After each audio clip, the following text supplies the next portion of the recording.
কার পরিবর্তন কখন হবে, কার কথাই বদলাবে, কখন বদলাবে কেউ জানে না। জানে কে?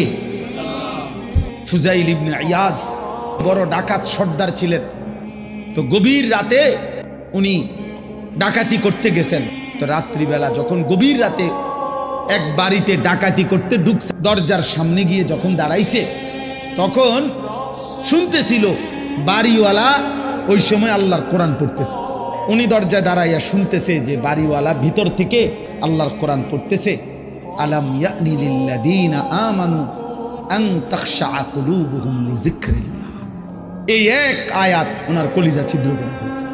উনি পিছন দিকে ফিরে এসে আর চিৎকার করে দুই হাত তুলে বলছে, আয় রব, আয় মাওলা, সময় হলো, হয়েছে সময়, আমি আর এই নাফরমানির জিন্দেগি করব না, দিলাম ছাইড়া। তখন তিনি ওই সময় রাত্রে তো আল্লাহর কাছে এক ফোঁটা চোখের পানি ফেলতে ওনার মন চাইছে, তওবা করবে, মাফ চাইবে, আজকে গুনাহ ছেড়ে দিবে।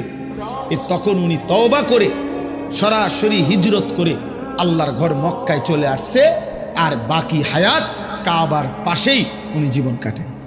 এরপরে উনি হইছেন সাইয়্যিদুল আউলিয়া, আউলিয়াদের সর্দার। তাইলে বললাম আর কি, যে কোনো কথা, কোনো এক আচরণ, কোনো এক শব্দ অনেক সময় চেঞ্জ করে ফেলে, জীবন তুলপার করে ফেলে, জীবন পরিবর্তন করে ফেলে।